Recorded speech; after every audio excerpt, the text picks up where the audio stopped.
आणि मनोवेधकाची कादंबरी म्हणजे महायोगिनी अक्क महादेवी।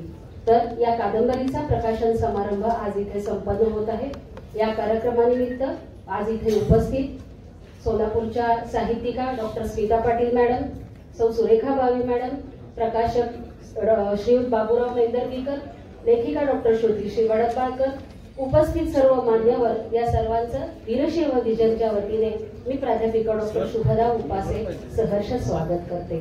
तर सर्वप्रथम या कार्यक्रमाचे स्वागत करण्यासाठी मी आमंत्रित करते सोलापूरच्या वीरशैव विजनचे अध्यक्ष माननीय श्रीयुत राजशेखर बुरकुले यांना, ज्यांनी अत्यंत धडाडीने वीरशैव विजनचं कार्य पुढे नेलेलं आहे। त्यांना आमंत्रित करते स्वागत करण्याचं। महात्मा बसवेश्वर, ग्रामदैवत श्री शिवयोगी सिद्धरामेश्वर आणि महात्मा बसवेश्वर यांच्या अनुभव मंडपातील विद्वान शरणी अक्क महादेवी यांच्या चरणी वंदन करून महायोगिनी अक्क महादेवी या कादंबरीच्या प्रकाशन सोहळ्यानिमित्त व्यासपीठावर उपस्थित असलेले साहित्यिका डॉक्टर स्मिता पाटील मॅडम, अक्कलबळक महिला मंडळाच्या ट्रस्ट अध्यक्षा सौ सुरेखाताई बावी, त्याचबरोबर या पुस्तकाच्या तथा महाराष्ट्र साहित्य परिषदेच्या अध्यक्षा डॉक्टर श्रुती वडदबाळकर, प्रकाशक श्री बाबूराव मेंदरगीकर, त्याचबरोबर व्यासपीठाच्या समोरही अनेक मान्यवर या ठिकाणी आहेत। उद्योगपती दत्तांना सुरवसे, बिराजदार सर, फटकर सर, अंदेल यांना, त्याचबरोबर वर्षा करजगी मॅडम, चाकोते काकू आहेत, अनेक मान्यवर या ठिकाणी आहेत, अरविंद जोशी सर आहेत। त्या आपल्या सर्वांचं मी वीरशैव विजनच्या वतीने या ठिकाणी हार्दिक स्वागत करतो। वीरशैव विजन समाजसेवेचे मिशन हेच आमचे विजन, हे आम्ही एक स्लोगन घेऊन, एक ब्रीदवाक्य घेऊन गेली 9 वर्ष सोलापूर शहरात कार्यरत आहोत। समाजसेवेचं आवड असल्यामुळे आम्ही समविचारी सर्व युवक एकत्र येऊन गेली 9 वर्ष काम करीत आहोत। काय काम करतोय तर आम्ही थोडक्यात मी या ठिकाणी संस्थेचा परिचय करून देतो। आमचं मुख्य विजन आहे तर गरीब गरजू हुशार विद्यार्थ्यांना शिष्यवृत्ती मिळवून देणे। आतापर्यंत जवळपास 77 विद्यार्थ्यांना आम्ही शिष्यवृत्ती मिळवून दिलेली। मग ही शिष्यवृत्ती कोण देतात तर काशी जगद्गुरूंचं काशीपीठ इथेही सेवा करतो त्यांच्याकडून। शिवदारे अण्णांचं शिवदारे प्रतिष्ठान आहे। समाजातले काही मान्यवर दानशूर लोक आम्हाला सांगतात की आम्हाला द्यायचं आहे, तुम्ही बघा। आम्ही काय करतो त्यांची आणि त्यांची गाठ घालून देतो। त्यानंतर जगज्योती महात्मा बसवेश्वर यांचे विचार आणि त्यांचे कार्य समाजाला कळावं, त्याचबरोबर समाजामध्ये जाणीव जागृती प्रबोधन व्हावं म्हणून 2015 पासून बसव व्याख्यानमाला आम्ही घेतोय। गेली 7 वर्ष ही 3 दिवसीय बसव व्याख्यानमाला सुरू आहे। फक्त मध्ये कोरोनामध्ये 2 वर्ष नाही झाली। मग तो जो व्याख्यानमालेचा खर्च असायचा, मग कोरोनामध्ये जे घरकाम करणाऱ्या महिला होत्या किंवा विधवा निराधार अशा लोकांना आम्ही रोख 1000 रुपये असे 2020 ला 1 लाख रुपये वाटले 100 महिलांना, 2021 ला 1.5 लाख रुपये 150 महिलांना वाटले। अशा 2.5 लाखाचं 2 वर्षात आम्ही वाटप केलं। त्यानंतर अनेक उपक्रम आम्ही करत असतो, पण ग्रामदैवत सिद्धरामेश्वर त्यांच्या यात्रा आणि मंदिराचं थोडंसं ब्रँडिंग व्हावं म्हणून 2019 साली दैनिक लोकमत आणि विजन मिळून प्रकाशमय यात्रा हा उपक्रम राबवला। त्यामध्ये अण्णा तुम्ही पाहिलं असेल संपूर्ण नंदीध्वज मार्ग प्रकाशमय झाला होता। तुमच्या भागात मैनुद्दीन शेख, तौफिक हत्तुरे आणि रियाज खरादी हे मुस्लिम लोकांनी सुद्धा त्यात लाइटिंग केलं होतं। सर्व जाती धर्माच्या लोकांनी लाइटिंग केलं। लोकमतनं मोठ्या प्रमाणात त्याला प्रसिद्धी दिली। थोडंसं त्यावेळी यात्रा चांगली झाली। परत 2020 ला यात्रेपूर्वी 3 दिवस आम्ही या मंदिरासमोर दैनिक लोकमताने आम्ही दीपोत्सव घेतला। 3 दिवस तो दीपोत्सव होता। त्याला यात्रेपूर्वीची यात्रा असं काही लोकांनी संबोधलं। त्यानंतर 2 वर्षात कोरोना होता, यात्रा नाही झाली। मग आम्ही काय केलं, सिद्ध सजावट स्पर्धा घेतली। घरातच लोकांना यात्रा करता यावं, भक्ती करता यावी, त्यांच्यातल्या कलागुणांना वाव मिळावा आणि सिद्धरामेश्वरांचं कार्य आणि चरित्र लोकांपर्यंत पोहोचावं। नुसतं देव नाही आहेत ते, त्यांनी काम केलेलं आहे, काय काम केलेलं आहे, काय विचार सांगितलेले आहेत याविषयी डेकोरेशन करायला आम्ही प्रोत्साहन दिलं। आणि जोशी सर 21 ला 125 स्पर्धेत भाग झाले, 50,000ची बक्षिसं वाटली। 2022 ला दिव्य मराठी आमच्या सोबत आलं। 625 स्पर्धक 6 जिल्ह्यातून सहभागी झाले। अनेक जाती धर्माच्या लोकांनी घरात सिद्धरामेश्वराविषयी डेकोरेशन केलं आणि यावर्षी आम्ही 1.5 लाखाची बक्षिसं वाटली। हे सगळं समाजातून चांगल्या पद्धतीने सहकार्य आम्हाला मिळतं, त्यामुळे करत आहोत। आणि असंच यापुढे करत राहणार आहोत. आपण सर्वांची साथ आणि आशीर्वाद लाभावे. खूप कार्यक्रम झालेले आहेत पण ते वेळ तेवढं नाही सांगण्यासाठी, परंतु आता या ठिकाणी खास आम्ही आतापर्यंत कधी असलं साहित्यिक कार्यक्रम घेतला नव्हता, परंतु मॅडम आणि मनेरकर साहेबांनी आम्हाला ही संधी दिली. ही संधी म्हणजे जशी बसवण्यांची आम्ही सेवा करतो तसंच त्यांच्या शरणी अक्कमहादेवीची सेवा करण्याची संधी आम्हाला या दोघांनी दिल्याबद्दल मी त्यांचे आभार व्यक्त करतो, ऋण व्यक्त करतो. आणि आपण सर्वजण उपस्थित राहिलात, विजनवर एक प्रेम दाखवलं, त्याबद्दल आपले सर्वांचे आभार मानून माझी रजा घेतो. धन्यवाद. चालत नाही तर प्रत्यक्ष समाजासाठी काहीतरी कृती करणं फार महत्वाचं आहे. स्वामी विवेकानंद असं म्हणतात की प्रार्थनेसाठी पुढे गेलेल्या 2 हातांपेक्षा मदतीसाठी पुढे आलेला हात हा अत्यंत महत्वाचा असतो. त्यामुळे असा हात वीरशैव विजनने पुढे केलेला आहे आणि आज या साहित्यिक कार्यक्रमाच्या रूपाने सुरुवात आपण या ठिकाणी केलेली आहे. आपल्या या कार्याला भरभरून आम्हा सगळ्यांच्या शुभेच्छा. आपली वाटचाल अशीच उत्तरोत्तर बहरत जाऊ ही या ठिकाणी सदिच्छा व्यक्त करते. आणि या कार्यक्रमाचं प्रास्ताविक करण्यासाठी मी आमंत्रित करते सुविद्या प्रकाशनचे प्रकाशक माननीय श्री बाबूराव बेंदरगीकर यांना. प्रास्ताविक. नमस्कार. व्यासपीठावरील मान्यवर मंडळी आणि सभागृहातील मान्यवर आणि साहित्यप्रेमी आणि पत्रकार बंधूंनो, सुविद्या प्रकाशन संस्था ही 1995 ला सुरुवात झाली. 1995 नंतर सुरुवातीला अशी अडचण वाटत होती, प्रकाशन व्यवसाय सोलापूर सारख्या ठिकाणी चालेल का. तरी पण मी धाडस केलं. माझ्याकडे लेखक यायचे प्रिंटिंग व्यवसायासाठी, प्रिंटिंग करून घेण्यासाठी. त्यांनी एक कपाळे सर म्हणून चंद्रशेखर कपाळे सर गुलबर्गेचे यायचे. त्यांनी म्हणाले तुम्ही सुरू करा. मग मी प्रकाशन व्यवसाय सुरू केला. 1995 ते 2000 पर्यंत मी दरवर्षी एक पुस्तक प्रकाशित केलं. मग त्याच्यानंतर 2000 ते आज 2022 पर्यंत मला आनंद वाटतं की सोलापूरच्या नागरिकांनी, सोलापूरच्या वाचकांनी जे प्रेम दिलं ते आज म्हणजे जवळजवळ 500च्या वर पुस्तकं प्रकाशित झाली. म्हणजे सर्व हे आपल्या प्रेमामुळे हे सर्व शक्य झालं. आणि आज महाराष्ट्रामध्ये माझं नाव आहे. इतर प्रकाशनाबरोबर म्हणजे माझे व्यवहार असतात आणि खूप चांगल्या तऱ्हेनं होतात. हे प्रकाशन व्यवसाय करत असताना वडवळकर मॅडमची 3-4 पुस्तकं मी केली अगोदर. आणि मॅडमनी सांगितलं की हे पुस्तक तुम्ही करावं. मग मी म्हणलं मला आनंद आहे त्याच्यामध्ये आणि तुम्ही हे पुस्तक मला देत असाल तर मला आनंदच आहे. आणि वीरशैव समाजाचं मला एक कार्य केल्यासारखं होईल आणि महत्वाचं ते निर्णय घेतला आणि ते कार्यक्रम मला दिला. त्यामुळे हे पुस्तक मी प्रकाशित करू शकलो. विशेष म्हणजे तुम्हाला सांगायची गोष्ट म्हणजे आतापर्यंत 300-400 पुस्तकं विकली गेली, पण प्रकाशन कार्यक्रम हे आज करतोय. आधीच गेले. म्हणजे आपल्या प्रेमामुळे हे सर्व शक्य झालं. तर मला म्हणजे सांगायचं विषय की सर्व आपण आपल्या सहकार्यामुळे मी इथे येऊ शकलो. धन्यवाद. त्याच्यात आणखी एका बातमीची मला भर घालायला आवडेल की प्रकाशनाच्या अगोदरच जवळपास 4 पुरस्कार या कादंबरीला आपल्या मिळालेला आहे. डॉक्टर वडकपाळकर मॅडमचं पुन्हा एकदा आपल्या सगळ्यांकडून यासाठी हार्दिक अभिनंदन. यानंतर मी आमंत्रित करते सोलापूरच्या लेखिका आणि कवयित्री सौ वंदना कुलकर्णी मॅडम यांना. या कादंबरीबद्दलचे अनेक अभिप्राय मॅडमकडे आलेले आहेत आणि आज या निमित्ताने आपल्या सगळ्यांच्या समोर त्यांनी ते सादर करावे अशी मी त्यांना विनंती करते. सौ वंदना कुलकर्णी. खूप मोठ्या लेखकांनी आणि व्यक्तिमत्वांनी या कादंबरीबद्दल दिलेले अभिप्राय आपण आत्ताच ऐकले. डॉक्टर श्रुतिश्री वडकपाळकर यांनी अथक परिश्रमाने लिहिलेली ही कादंबरी मी स्वतः त्यांचा जो आयुष्याचा प्रवास आहे, संघर्षाचा प्रवास तो पाहिलेला आहे. अगदी शिक्षणापासून ते नोकरीपर्यंत आणि आयुष्यामध्ये आतापर्यंतचा त्यांचा खडतर संघर्ष आणि हीच त्यांच्या जगण्याची प्रेरणा आहे. आणि ही प्रेरणा केवळ स्वतःपुरती त्या मर्यादित ठेवत नाहीत, तर आमच्यासारख्या नवोदितांना त्यासाठी मार्गदर्शन करण्याचं काम हे त्या नेहमीच करत असतात. म्हणून डॉक्टर वडकपाळकर मॅडमसाठी कवी गुरु ठाकूर यांची कविता त्याच्यातल्या 2 ओळी मला आठवतात.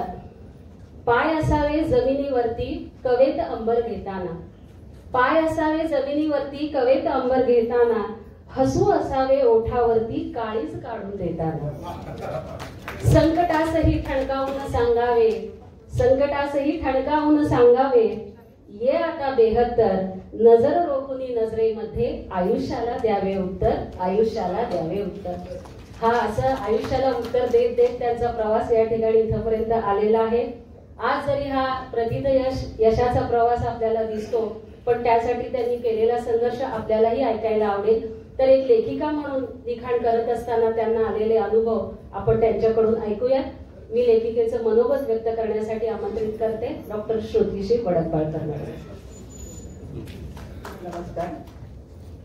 वीरशैव विजन आणि सुविद्या प्रकाशन यांच्या वतीने आज माझ्या कादंबरीचा प्रकाशन समारंभ इथे आयोजित केलेला आहे. या प्रकाशना समारंभासाठी आदरणीय दिलीप स्वामी सर, कार्यकारी अधिकारी आणि doctor Vaishali Kadukar madam, police उपायुक्त हे प्रमुख पाहुणे म्हणून येणार आहेत. पण काही कारणाने स्वामी सरांना येणं थोडंसं अवघड आहे आणि कडूकर मॅडमकडे आता काहीतरी कोर्टाचे लोक आहेत. मी म्हटलं तोपर्यंत आम्ही सुरू करतो, तुम्ही या. आणि आमचे दत्ता अण्णा म्हणाले तुम्ही सुरू करा, काही हरकत नाही. आणि मला खरोखर म्हणजे भरून येत आहे की आपल्या मुलाचं कौतुक इथे बघायला खूप सगळेजण आलेले आहेत. या कार्यक्रमाच्या प्रमुख पाहुण्या माझी मैत्रीण डॉक्टर स्मिता पाटील, अक्कनबळच्या ट्रस्टच्या अध्यक्षा बावी मॅडम, सुविद्या प्रकाशनचे बाबूराव मैंदर्गीकर आणि वीरशैव विजनचे संस्थापक अध्यक्ष राजशेखर बुरकुले, त्यांचे सर्व सदस्य. आणि माझ्या समोर आता मी जर नावं घेत बसले तर जवळजवळ अर्धा तास जाईल, पण तरी सुद्धा सुरेखाताई शहा आहेत, बिराजदार सर आहेत, गोविंद काळे सर आहेत, दत्तांना सुरवसे अंधेली सर आहेत, मीरा शेंडगे मॅडम आहेत, खूप जण आलेली आहेत, सगळी माझीच आहेत आणि सगळ्यांना बघून मला खूप आनंद होत आहे. एखादी कलाकृती आपल्या हातून होणं ही खरं तर फार अवघड गोष्ट आहे. वसंत कानेटकरांनी एका ठिकाणी म्हटलं होतं की लेखक हा कसा असतो तर जाळीत दबा धरून बसलेला वाघ असतो म्हणे. तो कुठेतरी सावध दिसलं की एकदम झडप घालतो आणि त्याला काय पाहिजे ते घेतो. असं लेखकाच्याही बाबतीत होतं की लेखकाला कधी कुठे कधी कसा विषय मिळेल, काय मिळेल काही सांगता येत नाही. मी जवळजवळ माझी 32 पुस्तकं आहेत, त्याच्यामध्ये विविध प्रकारचे वाङ्मय प्रकार आहे, कथा आहे, कविता आहे. कविता तर सगळेजण सुरुवातीला करतात, एकांकिका आहेत, ललित लेख आहेत, अभ्यासक्रमावर आधारित आहेत, विद्यापीठाच्या अभ्यासक्रमावरचे अभ्यास. कादंबरी हा वाङ्मय प्रकार मी कधी हाताळला नव्हता, कारण एकतर बुर्ला महिला महाविद्यालयाच्या कामात किंवा विद्यापीठाच्या कामामध्ये या सगळ्यामध्ये मला फारसा वेळ मिळायचा नाही, त्याला जी बैठक लागते ती.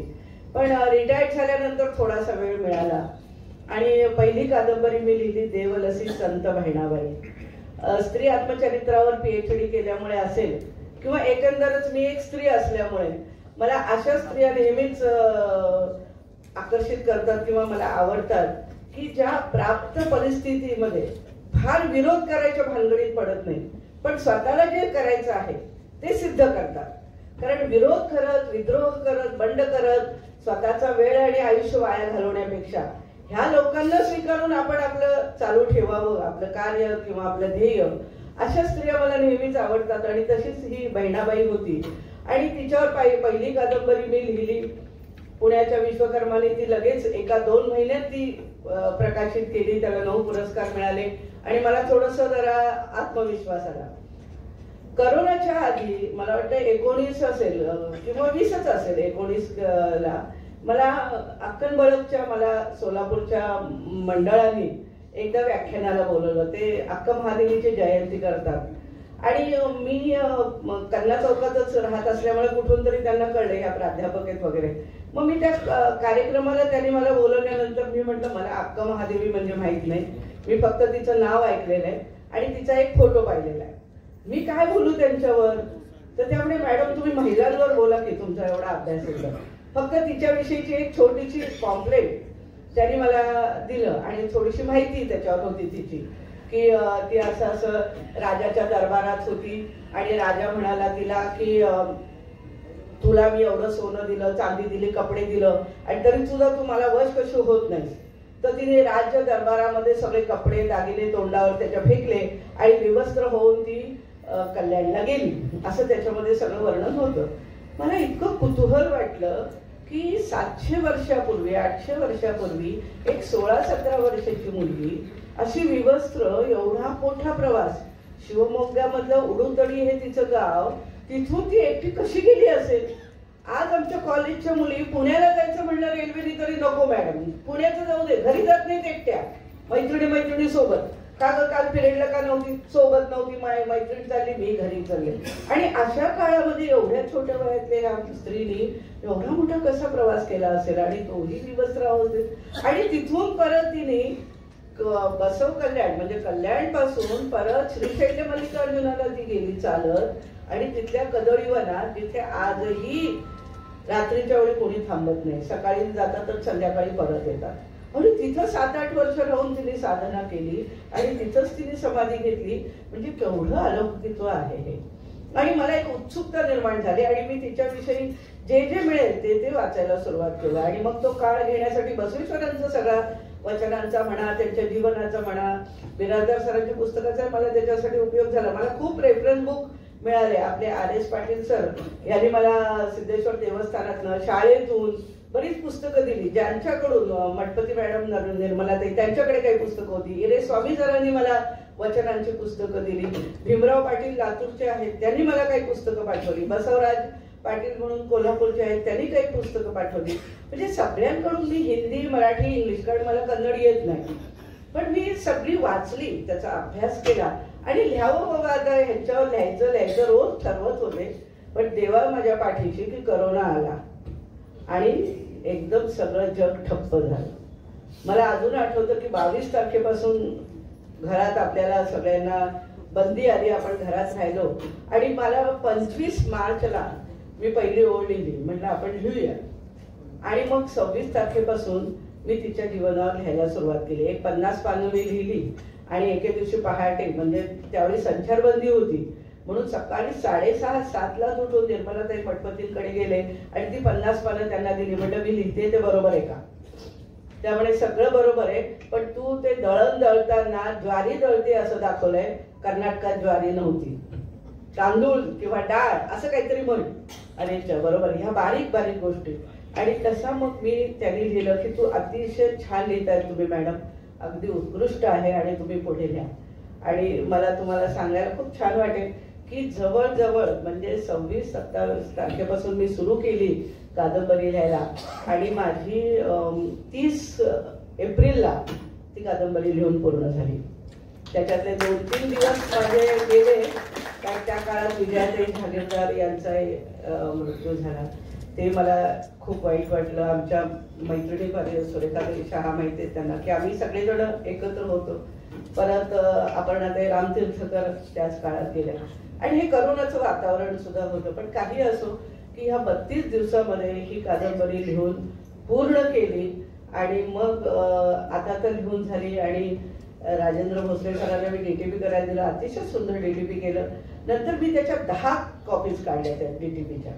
आणि म्हणजे कसं असतं की लेखक लिहितो, पण लिहिलेलं विशेषतः धार्मिक बाबतीमध्ये लोकांची मला फार संवेदनशील असतात.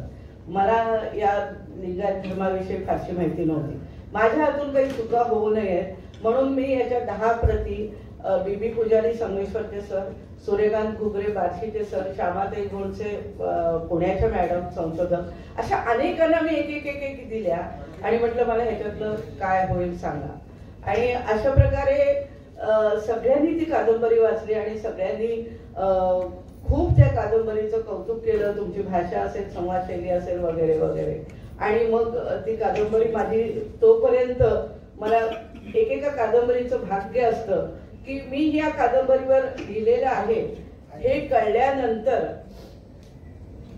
आकाशवाणी सोलापूरने माझी मुलाखत घेतली. म्हणजे अजून ती कादंबरी प्रकाशित झाली नव्हती. त्याच्या आधीच यशवंत पोफळेंनी मधुरिमा पुरवणीमध्ये माझी मुलाखत घेऊन पूर्ण महाराष्ट्रामध्ये ती मुलाखत प्रसिद्ध केली. आणि त्याचं असं झालं की म्हणजे मला याचं वाईट वाटतं की मला परळी असेल, अमरावती, संगमनेर, नाशिक, नंतर यवतमाळ इथून मला फोन आले की मॅडम ही अक्क महादेवीचं नाव आम्ही ऐकलेलं आहे, हीच का होती विवस्त्र होऊन सगळीकडे फिरत होती.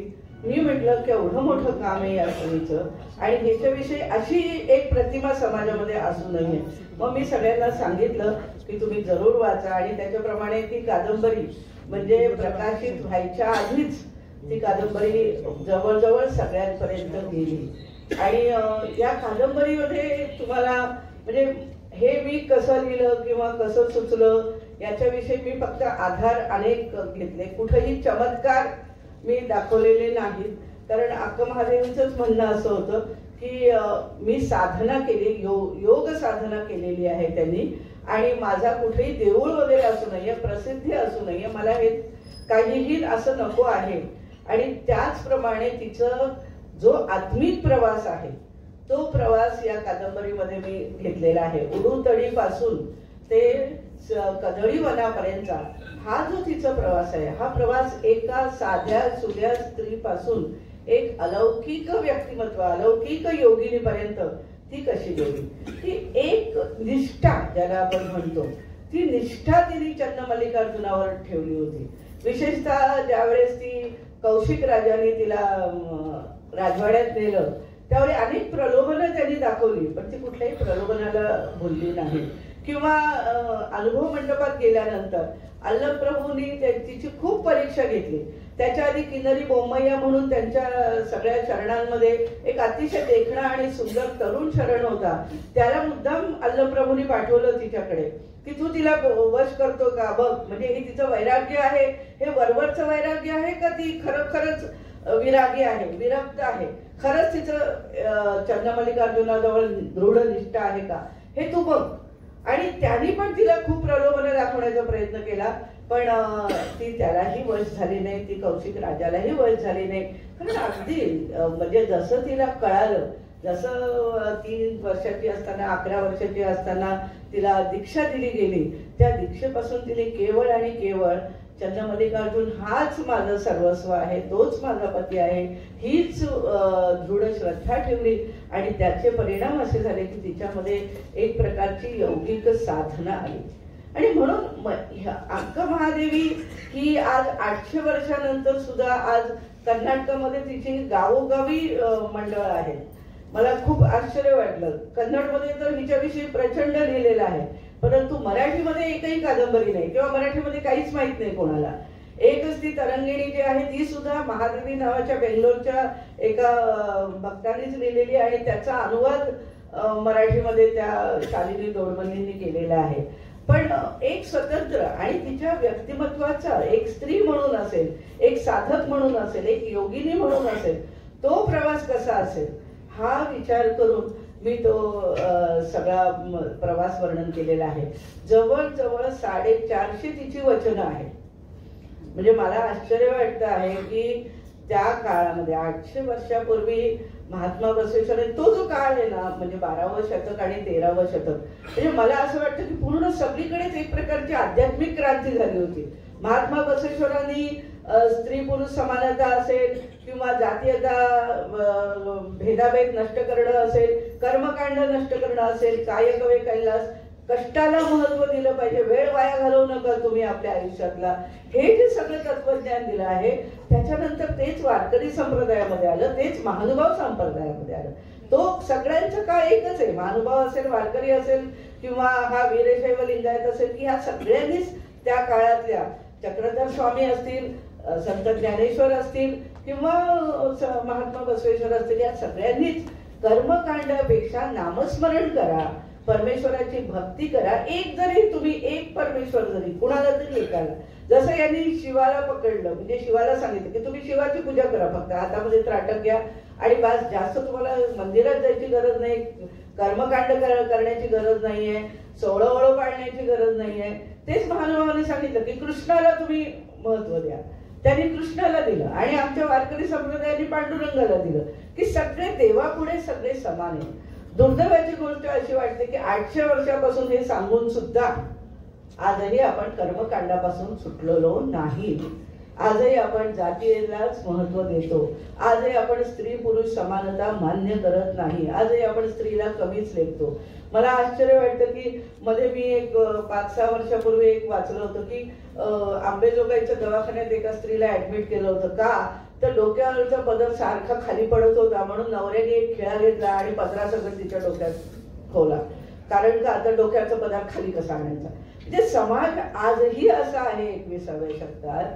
तर हे 800 वर्षापूर्वी, आणि एक एवढं म्हणजे ती विवस्त्र होऊन फिरत होती किंवा ती चालत एवढ्या लांब गेली, पण तिच्याविषयी तिच्या कोणीही अपशब्द किंवा असा कोणी वापरलाच नाही, वापरू शकतच नव्हते. कारण तिच्याजवळ एवढं तिचं चारित्र्य श्रेष्ठ होतं की तिच्याकडे बघितल्याच तिची साधना, तिची भक्ती, तिची श्रद्धा हे सगळ्यांना कळत होतं. साधारणपणे 1132 हा इसवी सनाचा काळ ते 1168 हा काळ तिचा मानला जातो अंदाजाने. आताच ह्या जुन्या लोकांचे आपल्याला तारखा जन्म माहित नाही, पण चैत्री पौर्णिमेला तिचा जन्म झालेला आहे. आणि एका पौर्णिमेलाच तिने या चन्न मल्लिकार्जुनाशी ती एकरूप झाली असेल. आपण ह्याच्यामध्ये ज्या काही घटना आहेत, काही प्रसंग आहेत ते काल्पनिक आहेत.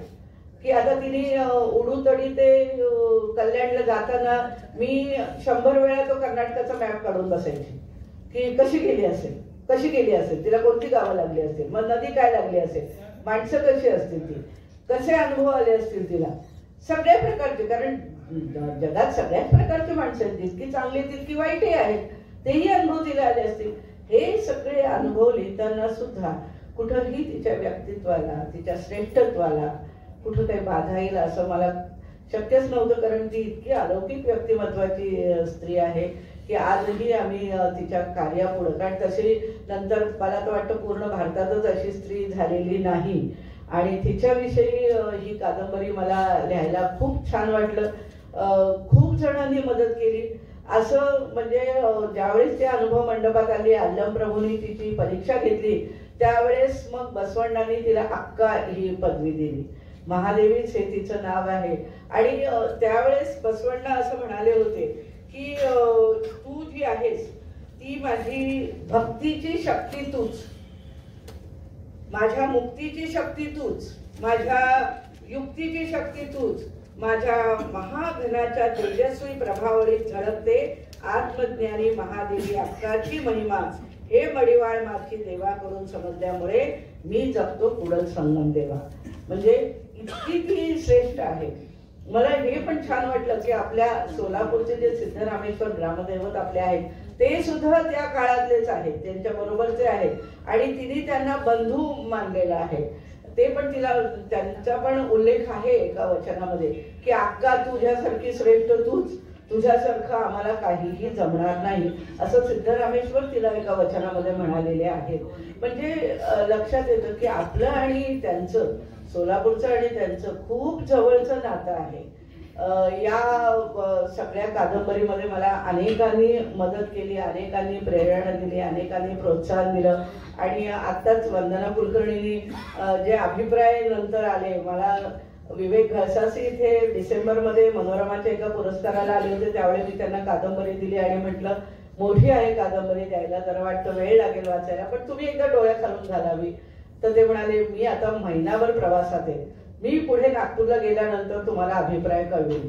पण 15व्या दिवशीच त्यांचा मला अभिप्राय आला आणि ते म्हणे मी एकदा हातात घेतली मग मी काही दुसरं वाचलंच नाही म्हणे, इतकं तुम्ही चांगलं लिहिलंय. मला अक्षरशः म्हणजे तो मोठा आशीर्वाद असं मला वाटतो. अनेकांनी खूप चांगले अभिप्राय दिले, खूप चांगलं कौतुक केलं. लेखकाला आणखीन काय हवं असतं, लेखकाला हे बळ देणारं असतं. ही कादंबरी माझ्या हातून लिहून गेली ही खरोखर त्यांचीच कृपा आहे. का आजही मी ती ज्यावेळेस परत वाचते त्यावेळी मला वाटतं हे मी लिहिलंय की नाही, मला खरंच वाटत नाही की हे संवाद मला कसे सुचले असतील किंवा मी का लिहिलं, कधी लिहिलं. सांगायला तुम्हाला म्हणजे एक गमतीचा किस्सा सांगते की 10 वाजायचे, 10:30 वाजायचे, मी लिहित बसायचं. मग माझे मिस्टर झालं का नाही अजून, झालं की नाही, बाद झालं, कुठं संन्यास घेऊन जाऊ नका, बदल झालं, एवढं फक्त म्हणजे इतकं झपाटल्यासारखं झाले होते ते 30 दिवस की नंतर मी खरोखर आजारीच पडले. की ते झाल्यानंतर आपल्या एखादं कार्य मोठं आपल्या हातून झाल्यावर जसं होतं तसं मला एक 4 दिवस तरी झालं. पण एक आत्मिक समाधान आहे आयुष्यभर की एक चांगली कादंबरी माझ्या हातून झाली. कादंबरी होऊ नये आता जवळजवळ 2 वर्ष होतील, पण प्रकाशनाचा योग येत नव्हता. बाबूराव म्हणत होते की करूया आपण, मध्ये अनेक अडचणी येत गेल्या. पण वीरशैव विजनचे राजशेखर बुलबुले सर यांनी आणि दोघांनी मिळून ठरवलं. मला फक्त म्हणाले 10 तारखेला तुम्ही आहेत की नाही. म्हटलं आहे, काय आपण प्रकाशन करू म्हणे. आणि दोघांनी पुढाकार घेतला. ती कादंबरी प्रकाशित करतायत. ती खरोखर खूप छान गोष्ट आहे. माझ्या 32 पुस्तकापैकी मी एकाचंही कधी प्रकाशन केलेलं नाही, पण आज या निमित्ताने प्रकाशन होत आहे. त्यामुळे एक आनंद आहे. लेखक लिहित राहतो, पण त्याच्या हातून काही होणं ही खरोखर एक परमेश्वराची कृपा असते. परमेश्वर, माझा याच्यावर पूर्ण विश्वास आहे की मी जरी नुसतं म्हणून उपयोग नाहीये, त्याच्यासाठी आपल्याला सगळ्यांची साथ हवी असते. त्याच्यासाठी तिवारी सरांचं हिंदीतलं खूप छान पुस्तक आहे. वचनं सगळी इंटरनेटवर मला मराठीमध्ये वचनं मिळाली. नंतर हिरे स्वामी सरांचं पुस्तक आहे. मला बऱ्याच जणांनी विचारलं तुम्ही शिवमोग्याला गेलात की नाही किंवा उडुतडीला, तर मला अजून जाण्याचा योग नाही आला. परंतु मला भीमराव पाटलांनी सगळी फोटो पाठवली त्यांच्याकडे, ते जाऊन आलेली सगळी. कदळीवनात तर आपल्याला सगळ्यांनाच माहिती की आता 3 वर्ष झाले तिथे जाऊच देत नाहीये. तिथे ते चंचू लोक आहेत, त्या चंचू लोकांचं काहीतरी आंदोलन चालू होतं, त्यामुळे तिथं जाणंच बंद केलेलं आहे आता त्यांनी. पण मनाने मी तिथेच होते आणि तो सगळा परिसर असेल, त्या सगळ्या जागा असतील, त्या जागा मी माझ्या डोळ्यासमोर आणून ती कादंबरी पूर्ण केली. कादंबरी खरं तर खूप मोठी झाली, जवळजवळ 450 पानाची झाली. मला एकाने म्हटलं एवढी मोठी लोक वाचतील का. अलीकडे आपली सगळी व्हॉट्सअपमुळे आपलं वाचन फार असं झालंय, शॉर्ट वाचायचं, डिलीट करायचं, नाही तर फॉरवर्ड करायचं, त्याचा काही इम्पॅक्ट करून घ्यायचा नाही स्वतःवर. परंतु मी म्हटलं की मी तर ह्याच्यातली एकही ओळ कमी करणार नाही, करू शकणारही नाही, कारण हे मी लिहिलेलंच नाहीये. त्यामुळे आहे अशीच कादंबरी जो कोणी प्रकाशक घेईल त्याच्यासाठी मी द्यायला तयार आहे. पण बाबूरावांना कुठून तरी कळलं की मी यांच्यावर कादंबरी लिहिलेली आहे वगैरे वगैरे. मग त्यांनी मला फोन केला की मॅडम तुम्ही लिहिली आहे म्हणे. मी म्हटलं हो लिहिली आहे म्हणे, मी वाचतो म्हणे. म्हटलं बरं.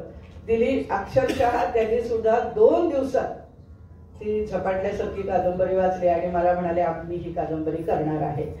म्हटलं तुम्ही केली तर मला आनंदच आहे. आपल्या सोलापूरचे आहात तुम्ही आणि मला तर उलट बाहेरच्या लोकांना देण्यापेक्षा तुम्हाला देण्यात जास्त आनंद आहे. आणि खरोखरच त्यांनी अगदी म्हणजे काय म्हणूयात आपण, अगदी 2 महिन्यामध्ये ही कादंबरी पूर्ण तयार केली. आणि जवळजवळ आता त्यांनी सांगितलं 300-400 प्रती तरी सहज गेल्या असतील त्या.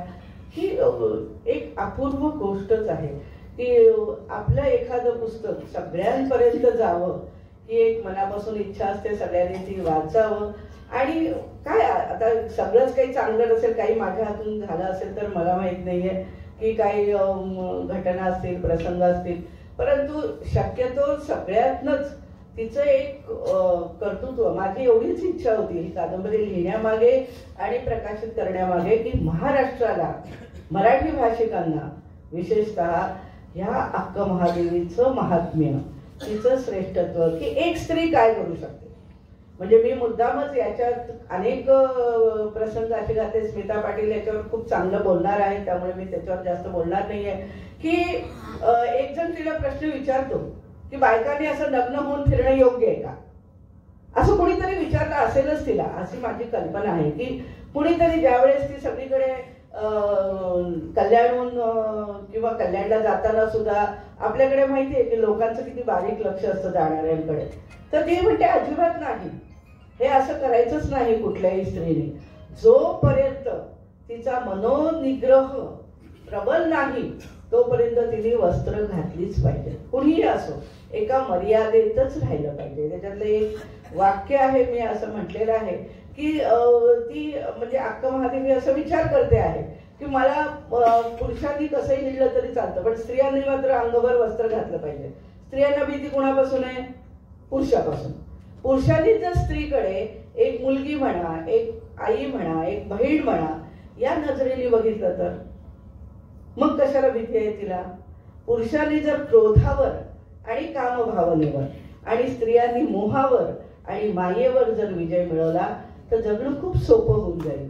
परंतु आपल्याकडे माहिती आहे की माणसाला देवानीच या सगळ्या भावना निर्माण केलेल्या आहेत. राग आपल्याला फार लवकर येतो द्वेषही तेवढाच वाटतो, मत्सरही वाटतो, प्रेमही वाटतं, ममताही वाटते. ह्या सगळ्या भावभावना आहेत आणि माणसाला त्या भावनेवर विजय मिळवता येतो. मग ती वय तिथे आड येत नाही. मग ती 16 वर्षाची असो किंवा 17 असो. बहिणाबाईमध्ये सुद्धा ती बहिणाबाई 3 वर्षाची होती ज्यावेळी तिचं लग्न 30 वर्षाच्या माणसाबरोबर झालं होतं. विचार करा काय काळ असेल. 17वं शतक ते 30 वर्षाची मुलगी खेळतीये आणि एक जण बिझवरतो, त्याची पहिली बायको मेलीये, अशा माणसाबरोबर तिचे वडील लग्न लावून देतात आणि नंतर त्यांचंही दिवाळं निघतं म्हणून ते सगळीकडे गावोगावी भिक्षा मागत फिरतात. ही काय आहे जगाची रीत. आणि याच्यातून सुद्धा बहिणाबाईंनी अशा नवऱ्याबरोबर संसार केला आणि ती विठ्ठलाची एकरूप झाली. अक्का महादेवीने हा संसार केला नाही लौकिक अर्थाने. तिला राजवाड्यामध्ये खूप प्रलोभन होती. तिला राणी कौशिक राजाचं तर होतच होतं, परंतु इतरही प्रलोभन खूप होती. पण जी स्त्री किंवा कुणीही, स्त्रीच म्हणून नाही, जो माणूस आपल्या श्रद्धेवर, आपल्या जो कोणी दैवत असेल त्याच्यावर जर निष्ठा ठेवून असेल तर मला नाही वाटत की त्याला कुठलीही त्या प्रलोभनाला बळी पडू शकेल. महादेवी कल्याणला जायच्या आधीच तिची वचनं जाऊन पोहोचली होती. म्हणजे तेवढं तो काळ कसा असेल. त्या काळामध्ये काही वाहनं नव्हते, घोड्यावरच प्रवास असणार होता. कारण अगदी आता आपण बघतोय की 50-60 वर्षापूर्वी सुद्धा ग्रामीण भागामध्ये घोड्यावरूनच प्रवास केला जायचा. आता हे सगळे निघालेले. त्यामुळे त्या काळामध्ये अक्का महादेवीने चालत जाऊन 700 किलोमीटर एवढ्या लांब जाऊन तिने जो सगळा प्रवास केला, हा प्रवास खरोखरच खूप म्हणजे खूप अलौकिक असा आहे. आणि कळूकर मॅडम आल्या, धन्यवाद मॅडम, तुम्ही एवढ्या वेळात वेळ काढून आला, खूप छान वाटलं.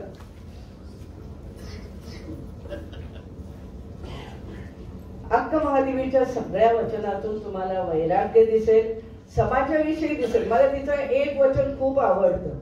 ती असं म्हणते की बाजारात जर तुम्ही राहिलात तर गोंधळ आहे म्हणून कशाला चिडायचं. बरोबर आहे की नाही. घर बाजारात आहे आणि म्हणायचं नाही नाही मला काही चालत नाही, मला चालत, मग घर बाजारात कशाला घातलं. लोक तुम्हाला वेगवेगळ्या प्रकारे तुम्हाला त्रास देतील, अडवतील, काहीतरी करतील, त्यांचं तुम्ही मनावर घ्यायचं नाही. तुमची निष्ठा एकच ठेवा, म्हणजे बरोबर तुम्हाला कसलाही त्रास होणार नाही. आपण काय करतो की आपल्याला सगळ्याच गोष्टी हव्या असतात आणि सगळ्याच गोष्टी पाहिजे म्हटलं तर ते शक्य होत नाही. हे अक्का महादेवीने आपल्या संपूर्ण जीवनातून, प्रत्यक्ष कृतीतून, तिच्या वचनातून, याच्याविषयी वचनांविषयी किंवा या पूर्ण कथानकांविषयी स्मिता पाटील या बोलणारच आहेत, त्यामुळे मी ते जास्त बोलणार नाहीये. फक्त ती वचनं जी आहेत त्या वचनाविषयी एका ह्याच्यातनं सांगता येईल की असं म्हणतात की तिची वचनं म्हणजे किती श्रेष्ठ दर्जाची होती. तिचं लिखाण केवढ्या उच्च दर्जाचं होतं की आद्य शरणांच्या 60 वचनांना बसवण्णांची 20 वचनं, कंपॅरिझन जर आपण तुलना केली तर आद्य शरणांची 60 वचने तर बसवण्णांची 20 वचनं. बसवण्णांची 20 वचनं असेल तर प्रभुदेवांची 10 वचनं. प्रभुदेवांची 10 वचनं असेल तर अजगणांची 5 वचनं. आणि अजगणांच्या 5 वचनांना कुडल चैन्य संघ यातील अक्का महादेवीचं एकच वचन समहोईल. हे अनुभवाचे बोल होते, हे कष्टाचे बोल होते, हे समर्पणाचे बोल होते, हे श्रद्धेचे बोल होते, हे निष्ठेचे बोल होते, हे वैराग्याचे बोल होते, हे योगिनीचे बोल होते. आणि म्हणूनच 60 वचनांबरोबर एक वचन अक्का महादेवीचं. आपल्याकडे नेहमीच म्हणतात की अनुभव घ्या, नुसते तुम्ही घरात बसून काही ठरवू नका. प्रत्यक्ष जीवनामध्ये जे अनुभव येतात त्या अनुभवांना वचनातून अक्का महादेवीने आपल्या लिखाणातून म्हणा समाजासमोर एक आदर्श निर्माण केलेला आहे.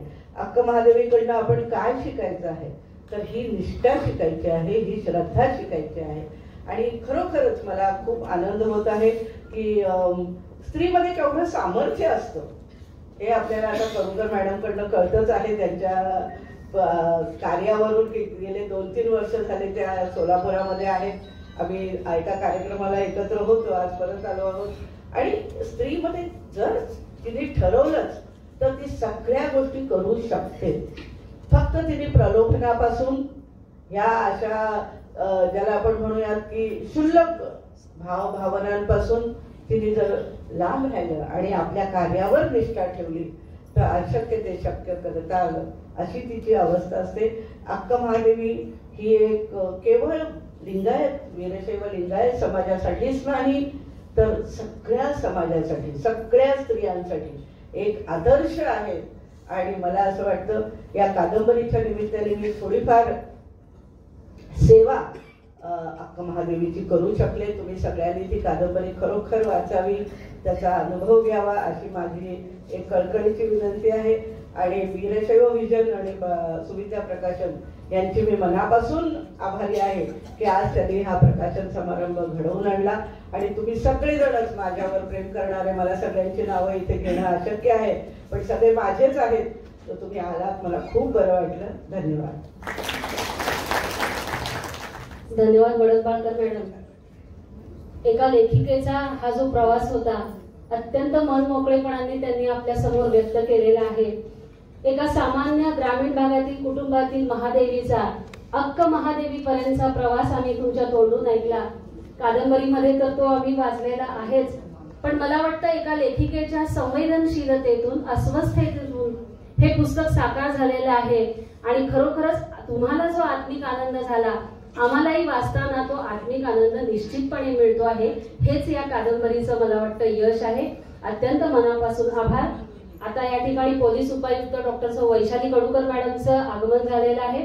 आपण टाळ्यांच्या गजरात त्यांचं स्वागत करूया. आणि मी व्यासपीठावरील सर्व आमंत्रितांना विनंती करते की त्यांनी दीपप्रज्वलन आणि प्रतिमा पूजन करावे.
मित्रांना सप्रेम भेट देण्यासाठी त्या गेलेल्या आहेत, त्यांचं खूप खूप कौतुक. नमस्कार. उपस्थित व्यासपीठावरील मान्यवर व इथे आवर्जून आलेले सर्व पाहुण्यांचा सर्वप्रथम नमस्कार. आता मॅडमचं आपण ऐकल्यावरती मला थोडासा गर्व आणि अभिमान झाला की ज्या अक्कलबळच्या कार्यक्रमामधून ही मूळ संकल्पना मिळाली त्या मंडळाला आम्ही रिप्रेझेंट करतो आणि त्यामुळे आम्ही अतिशय म्हणजे आनंदी आहोत की त्या कार्यक्रमाला तुम्ही आला आणि त्याचं आज इथे आपण त्याचं रूपांतर पाहिलं आहे. O mother, I turned in a flameless fire. O mother, I suffered a bloodless wound.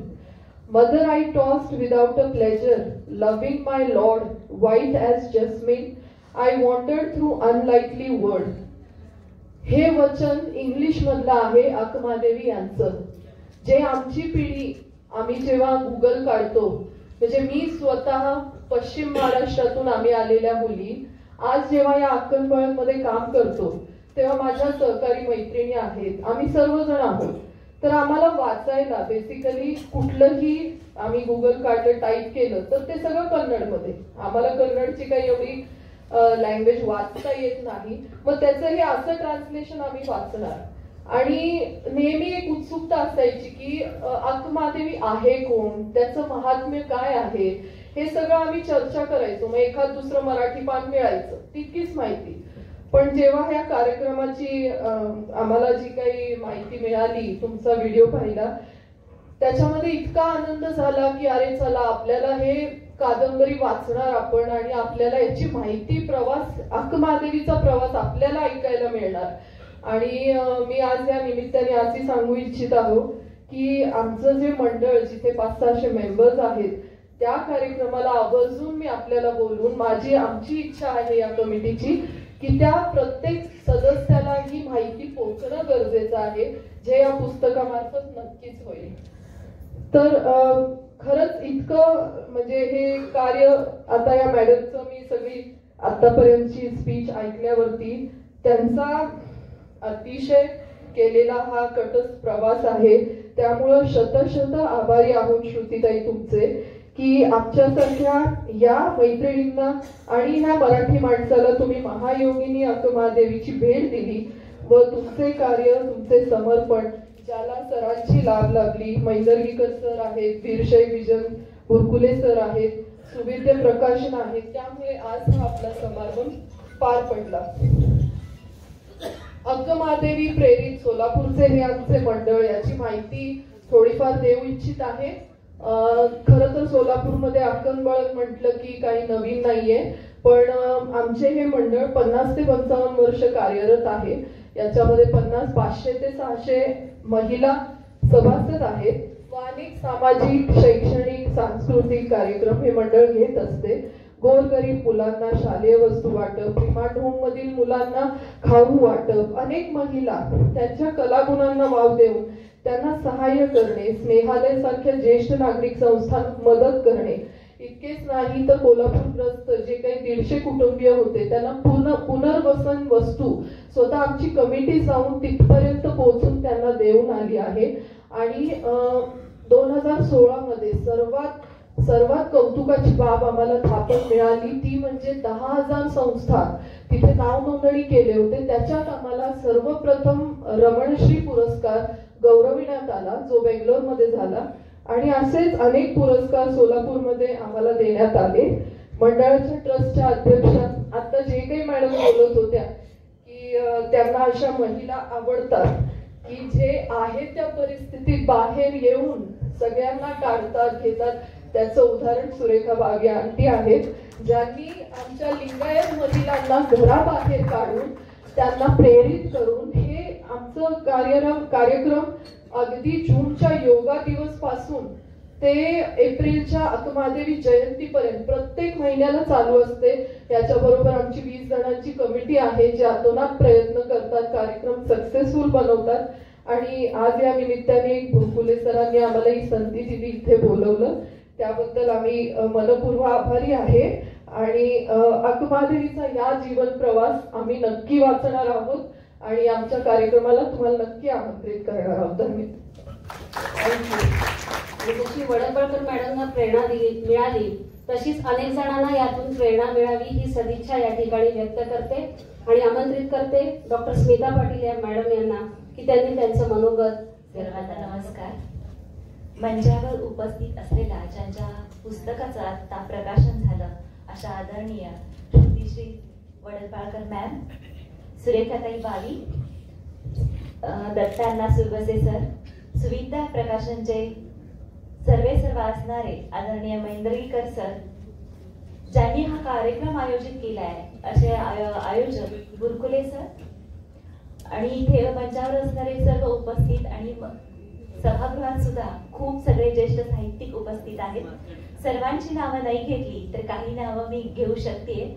आदरणीय सुरेखाताई शहा, आदरणीय योगीराज वाघमारे सर, आदरणीय पद्माकर कुलकर्णी सर, आदरणीय जे कुलकर्णी सर, माझ्या मैत्रीण वंदना कुलकर्णी, गोविंद काळे सर, भोसले सर, इथे वटकर सर आणि ज्यांनी अतिशय सुंदर असं मुखपृष्ठ चित्रित केले आहे अशा स्वामीताई, आदरणीय मठपती दादा, इथे उपस्थित सर्व साहित्यिक मान्यवर आणि मंचावरील सर्व साहित्यिक मान्यवर, आज अतिशय सुंदर अशा महायोगिनी अक्क महादेवी या पुस्तकाच्या प्रकाशनाचा सोहळा पार पडला आणि तो सोहळा आदरणीय कुडूकर मॅडम यांच्या हस्ते तो पार पडला.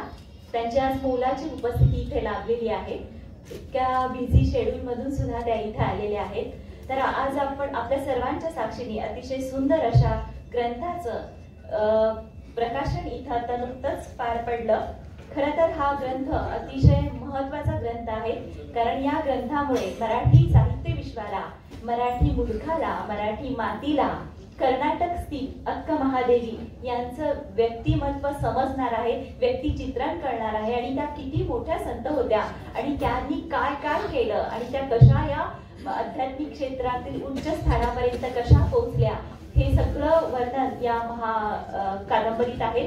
त्यामुळे ही कादंबरी अतिशय वाचनीय आहे, अतिशय सुंदर अशी कादंबरी आहे. अध्यात्म क्षेत्रातली जरी ती असली तरी तिला रसाळपणा आहे, माधुर्य आहे आणि म्हणूनच ती सतत वाचत जावीशी वाटते.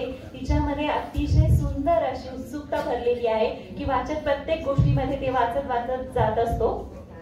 तर ही कादंबरी मराठी साहित्य विश्वामध्ये दाखल करणाऱ्या आदरणीय ज्योतिश्री वडलपाळकर मॅडम आणि महेंद्रगीकर सर या दोघांचे मी मनपूर्वक अभिनंदन करते आणि मनापासून आभार सुद्धा मानते. आज आपल्याला बघा, शेक्सपियर माहिती आहे, सॉक्रेटिस माहिती आहे, अरिस्टॉटल माहिती आहे, प्लेटोला आपण जाणून आहोत, पण तरीही आपल्या शेजारच्या राज्यात असणारे संत बसवेश्वर हे मात्र अजून आपल्याला माहित नाहीत. आज आपल्याला शेक्सपियरची नाटके माहीत आहेत, स्त्री मुक्तीसाठी लढा देणाऱ्या सर्वच पाश्चात्य राष्ट्रातील स्त्रिया माहीत आहेत, पण त्या काळात 12व्या शतकामध्ये ज्यांनी सशस्त्र क्रांती उभी केली, ज्या बसवेश्वरांनी एक आगळी वेगळी अभूतपूर्व क्रांती निर्माण केली असे बसवेश्वर माहिती नाहीत, अक्क नागम्मा माहीत नाहीत, अक्क महादेवी माहीत नाही. ही खरंच अतिशय दुर्दैवाची गोष्ट आहे. बघा, आपण परदेशातील लोकांना जाणतो पण आपल्याच मातीतल्या लोकांना आपण जाणू शकत नाहीये. तर या अक्क महादेवींना आपण जाणण्यासाठी ही कादंबरी प्रत्येकाने वाचणं अतिशय महत्वाचं आहे. स्त्री ही अबला नसून सबला आहे, ती मोक्षाच्या मार्गातील अडचण नसून नरकाचे द्वार नसून तिलाही मोक्षाचा अधिकार आहे. स्त्रीत्वाला कमी लेखणे हाच अपराध आहे. ती ही अध्यात्मात उच्च स्थान भूषवू शकते, ती ही मायेच्या पाशातून मुक्त होऊ शकते. हे आपल्या कर्तृत्वातून अक्क महादेवींनी संपूर्ण भारतीय समाजाला नव्हे तर संपूर्ण जगाला दाखवून दिले आहे. अक्क महादेवी ही कादंबरी केवळ एक व्यक्तिचित्रण नसून एक विचार सुद्धा आहे. स्त्री पुरुष समतेचा हुंकार आहे. जाती निर्मूलनासाठी पुन्हा लढा उभारण्याचा यलगार आहे. महात्मा बसवेश्वरांच्या विचारांचा खडाळता सागर आहे. श्रेष्ठ महात्मा बसवेश्वरांची श्रेष्ठतम वचने यांचा ती खजिना आहे. हा खजिना ज्याला मिळेल तो नक्कीच समृद्ध होईल. रसिक, श्रोते आणि मान्यवर या साहित्य कृतीचे नक्कीच स्वागत करतील. साहित्य म्हणजे जे हितासह येते ते साहित्य असंही साहित्याविषयी म्हटलं जातं. जे सर्वांचं हित साधले जाते ते साहित्यात सगळं काही असते आणि त्या दृष्टीने साहित्यिक कादंबरी ही अतिशय महत्वाची कादंबरी आहे. राघव जाधव म्हणतात, साहित्य ही सर्जनशील निर्मिती करत असते. ती अंतिम पृथक्करणात माणसाच्या स्वातंत्र्याचा आविष्कार असते. जे पाहिले, अनुभवले, भावले, अंतःप्रतीत झाले ते व्यक्त करून साहित्यिक स्वातंत्र्य मूल्याची जोपासना करत असतो. अर्थात साहित्य हे लेखकाच्या भावनांचा व अनुभवांचा शब्दरूपी आविष्कार असतो आणि लेखकाच्या प्रतिभेच्या स्पर्शाने तो सर्वांग सुंदर होत असतो. अर्थात ही कादंबरी या कसोटीवर नक्कीच उतरते. कादंबरी हा जीवनाचा व्यापक पट मांडणारा एक साहित्य प्रकार आहे. साहित्याच्या या रूपबंधाचा समाजाशी घनिष्ठ संबंध असतो. व्यक्ती आणि समाज यांच्यातील नात्याचा इथे वेध घेतला जातो. मानवी जीवनाचे विशाल दर्शन घडवणे हे कादंबरीचे वैशिष्ट्य असते. अक्क महादेवी ही कादंबरी या साहित्याच्या सर्व कसोटीवर अतिशय सुंदरपणे समर्पकपणे उतरते असं मला विश्वास आहे आणि ते प्रत्येकाने वाचल्यानंतर प्रत्येक साहित्यिकाला आणि सामान्य माणसाला सुद्धा जाणवल्याशिवाय राहणार नाही. 12व्या शतकातील समाज व्यवस्थेचे ही कादंबरी चित्रण करते, यथार्थ दर्शन घडवते. त्याबरोबरच संत बसवेश्वरांच्या श्रेष्ठतम वचनांचे वीरशैव लिंगायत धर्मातील जो अष्टावरण, पंचाचार, षटस्थळ आदी विविध घटक आहेत त्या सर्व घटकांचे विस्तृत वर्णन करते.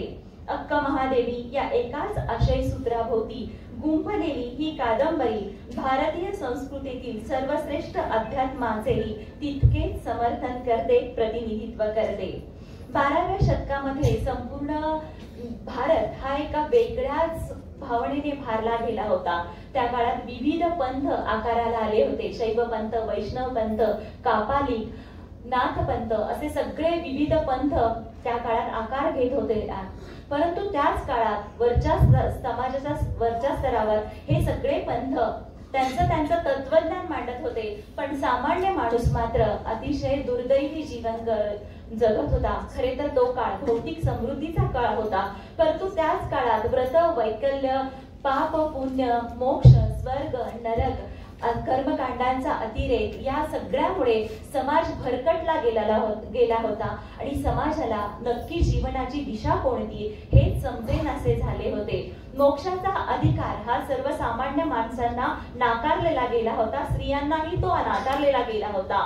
आणि ज्यावेळी संत बसवेश्वरांनी समाजाच्या या स्थितीला पाहिले त्यावेळी संत बसवेश्वरांचे आणि अक्क नागम्मा यांचे मन द्रवित झाले आणि या समाजाला योग्य अशी दिशा देण्यासाठी आपण काहीतरी केले पाहिजे असे संत बसवेश्वरांनी ठरवले आणि राजा ब्रिजलाच्या प्रधानपदी कार्यरत असणारे संत बसवेश्वर यांनी लिंगायत शरण धर्माची स्थापना केली. या धर्मामध्ये त्यांनी सर्व तऱ्हेच्या समाजातील सर्व जाती जमातींच्या, कोळी असू देत, माळी असू देत, साळी असू देत, सगळ्या जाती जमातीच्या लोकांना आपल्या अनुभव मंडपामध्ये स्थान दिले.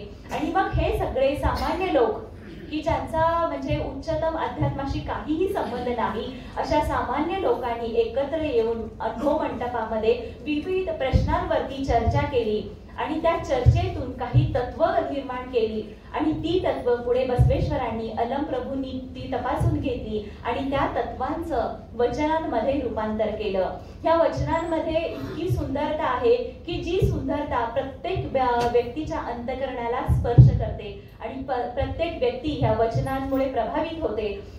12व्या शतकात अगदी काश्मीर पर्यंत विविध राज्यामध्ये ह्या वचनांचा सुगंध पसरलेला होता आणि अनेक लोक प्रभावित होऊन कल्याण मंडपाकडे धाव घेत होते आणि बसवेश्वरांच्या कृपा प्रसादाचा, वचनांचा आस्वाद घेत होते, नवे वचन निर्मिती करत होते.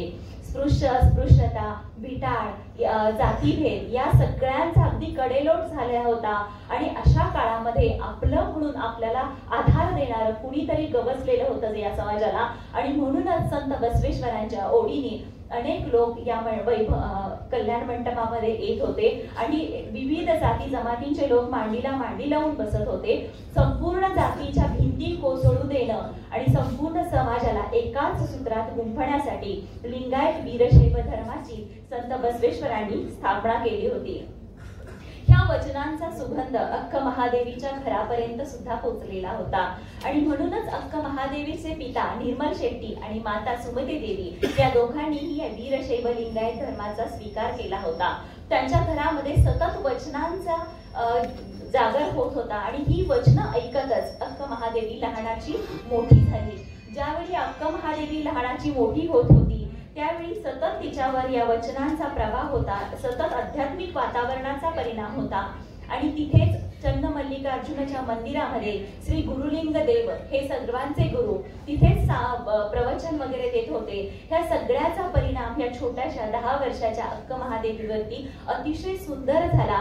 आणि खरं तर 10 वर्षाच्या मुली म्हणजे त्या काळामध्ये लग्नाला आलेली मुलगी, खरं तर नटणं मुरडणं सजणं यामध्ये ह्या मुलींनी गुंतायला हवं आणि आपल्या विवाहाची स्वप्न पाहायला हवीत. परंतु या काळात अक्क महादेवी मात्र सतत आध्यात्मिक साधनेमध्ये मग्न असत आणि सतत वचनच म्हणत असत आणि त्यांना नटण्याचं मुरडण्याचं कोणतंही वेळ त्या काळात त्यांना नव्हतं.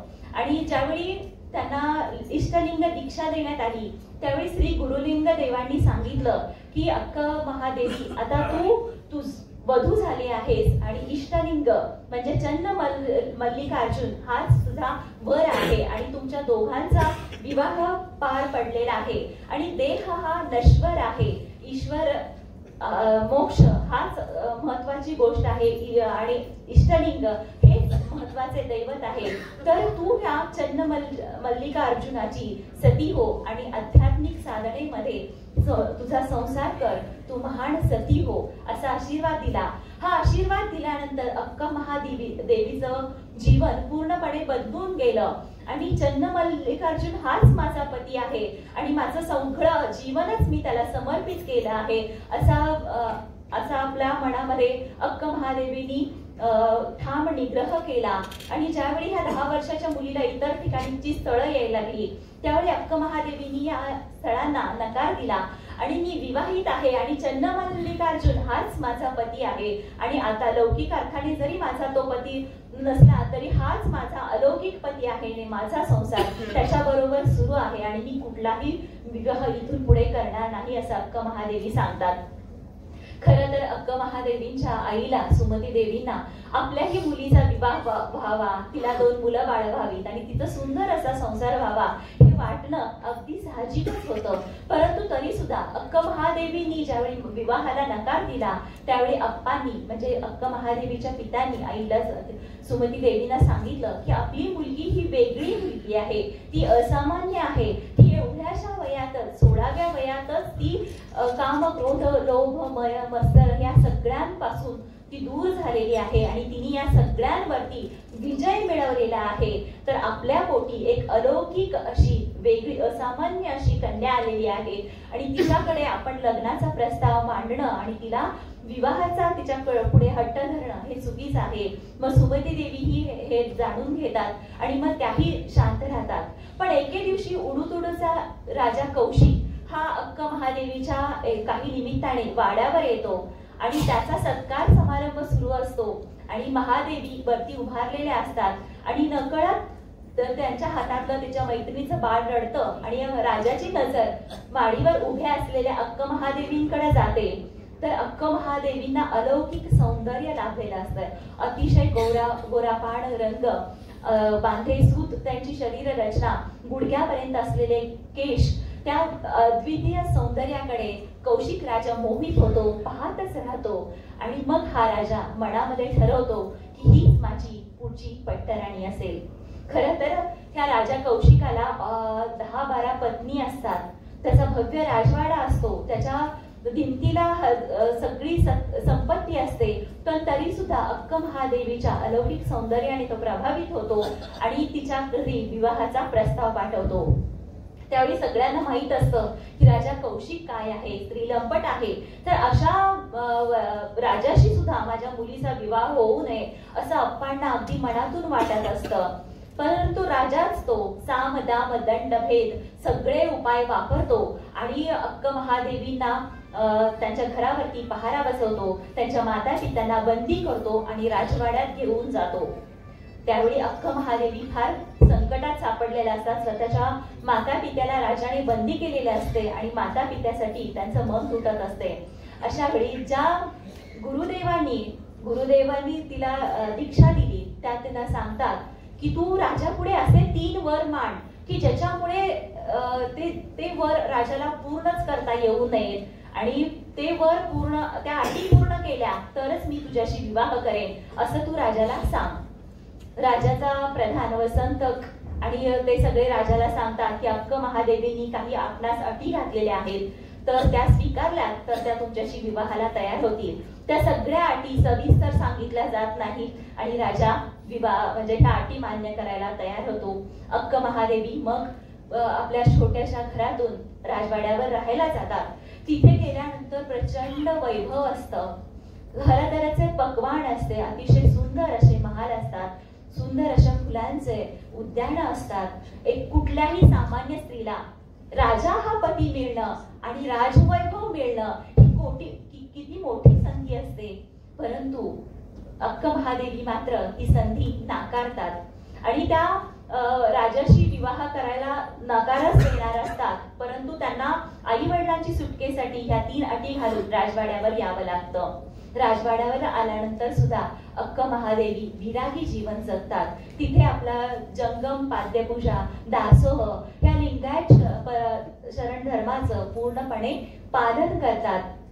आणि मग हा राजा जो अगदी अक्क महादेवीसाठी आतुर झालेला आहे, हा राजा मग ह्या अटींचं पालन करण्यामध्ये अयशस्वी ठरतो. आणि तिसरी अट अशी होती की राजाने लिंगायत शरण धर्माचा स्वीकार करावा. कुठलाही पुरुष आपल्या पत्नीसाठी आपला धर्म बदलण्यास शक्य नाही आणि तो तर राजा होता, तो तर ही अट स्वीकारतच नाही आणि तो ही अट स्वीकारण्यास नकार देतो. आणि तू एवढीशी सामान्य स्त्री आणि तू मला तुझा धर्म घेण्यास भाग पाडते, तर हे होणंच शक्य नाही असं राजा तिला सांगतो. आधीच तिच्या सौंदर्याने तो बेभान झालेला असतो. हाताखालचे लोक तिला सांगतात, बघ ती एक सामान्य स्त्री आहे आणि तू एवढा मोठा राजा आहेस आणि ती तुझी आज्ञा पाळत नाही, म्हणजे काय झालं, आणि तू तिला बरोबर वटणीवर आण असं सांगितलं जातं. आणि मग हा राजा अक्क महादेवीच्या पदराला हात घालतो.